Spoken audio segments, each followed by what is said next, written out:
byagenda bite siramutse ibuze oxygene amasegonda 5? Byagenda bite risanzure duha umwuka duhumeka ribuze igihe kingana n'amasegonda 5?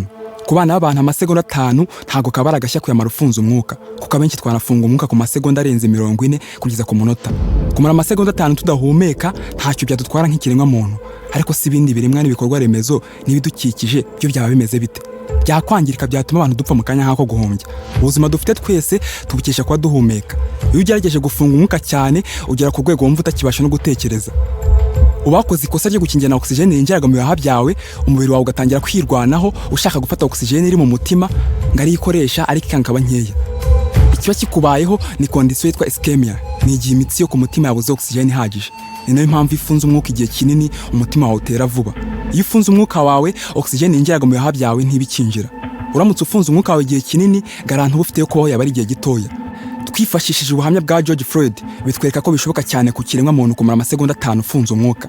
Uyu George Floyd yamaze iminota 8 n'amasegonda 86 atsikamiye ku ijosi adahumeka nk'uko bikwiye, biza kurangira apfuye. Intandaro y'urupfu rwe ni ukubera oxygene ihagije mu bihaha bye. Iki kiganiro ni byagenda bite gikorerwa abanyarwanda, ni ibitekerezo uko byamira biramutse bibaye ariko bitariho. Gikorwa hifashishijwe ubushakashatsi bwakozwe n'ibigo by'ubumenyi cyangwa abashakashatsi ku giti cyabo. Ngende ndangizi Omeri Christian ngwaye ikaze.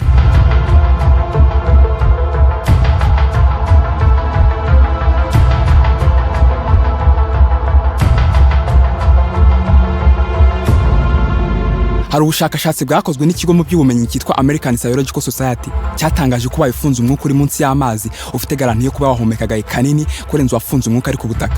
Mu 2009 Stephen Mifsud yakoze record yo kumara 11 n'amasegonda 35 munsi y'amazi. Ibi byatangajwe n'ikigo cyitwa AIDA, International Association for Development of Opinion. Hari abantu ku isi bagiye bagaragaza imiterere itandukanye n'iy'abandi.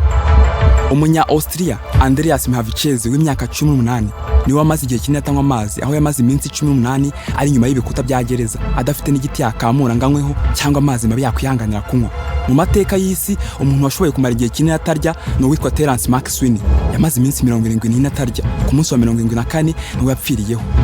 Ni ibimenyetso byinshi bitweretse ko hari abantu benshi ku isi babayeho cyangwa bariho bafite umubiri wihangana igihe kinini. Ikibazo kira oxygene ibuze amasegonda 5 ku isi, abo bantu bihangana kurusha abandi hibazwa niba barokoka igisa n'urupfu rwabaho nk'umurabyo, wenda bakazaba inkuru yo kubara no kurwanya icyateye ibura rya oxygene. Ahangaha News Nation yadusubiza. News Nation itangaza ko isi ibuze oxygene amasegonda 5 habaho ikibi kitigeze kibonwa cyaba gisa n'igice cy'imperuka. Ibintu byatwica mu masegonda 5 ni bwoko ki? Icyambere cyabaho no gusandara kw'inyubako zose cyangwa ibikoresho byose bikoze muri sima n'imicanga n'amabuye bikomeye bizwi nka concrete. Impamvu ibi byabaho ni ukubera ko nta oxygene hari ku isi, concrete materials zaba zimeze nk'ivumbi. Hari akayungirizo katurinda imirasire y'izuba kazwi nka ozone layer, akagakozwe muri oxygene. Iyi mirasire yitwa ultraviolet rays, itwika ikoresheje ubushyuhe cyangwa imirasire y'umubiri rwayo. Ushobora kukwica amaso ku kigero cyo ko wagira ubumuga bwo kutabona.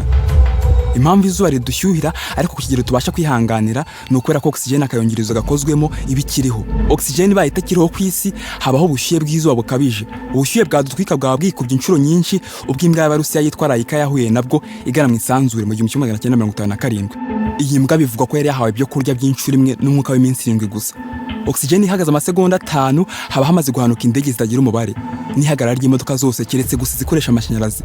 Icyatera indege n'imodoka guhagarara nuko zose zikenera process yitwa combustion ikorwa na gaze yihuza na oxygene bikabyara imbaraga z'ibishashi n'ubushyuhe bigatanga imbaraga muri moteri ikabona gukora. Oxygene ibuze ku isi ibi byose byahita bihagarara. Habaho ihanuka ry'indege zingana n'ibihumbi 5. Uyu ni umubare w'indege zijya mu kirere cyarimwe ku munsi watangajwe na ATO, Air Traffic Organization, ikigo gishinzwe ingendo zo mu kirere cy'Abanyamerika. Oxygene ibuze ku isi mu kirere hanuka basaga 500. Hari ubushakashatsi bwemeje ko mu 2019 mu kwezi kwa gatatu hari imodoka miliyoni 31.7 zigendera mu muhanda icyarimwe ku isi hose. Birumvikanizo ni zifatwa na Cross the Circuit Television, CCTV mu magambo y'impine. Ibaze nawe iziri mu nkengero zitagaragara uko zingana. Izi zose oxygene ibuze ku isi zahita zihagarara. By'akarusho izaba ziri mu muhanda wa highway cyangwa izegeranye zagongana ku buryo bukabije. Tubuze uyu mwuka amasegonda 5 ikirere twagisezera kukibona ari ubururu. Icyizere cyo kongera kubona ikirere ari ubururu cyagaruka ruko isi yisubije umwuka wayo. Ntidushobora kwiyumvisha uburakara amazi yagira buze oxygene yahita togotakana ikibiri mu nyanja byose icyarimwe. Ibaze itogota ry'amazi yose ku isi amazi angana na 71% ku mumbe wacu byabiteye n'ubwoba. haramutse hamanutse ikibuye kigonga isi muri amasegonda 5 isi idafite umwuka nta cyagihagarika cyarimbura isi. Ibi ni ibyago byatubaho isi ibuze oxygen amasegonda 5. None se byagenda bite isi ibuze oxygen burundu?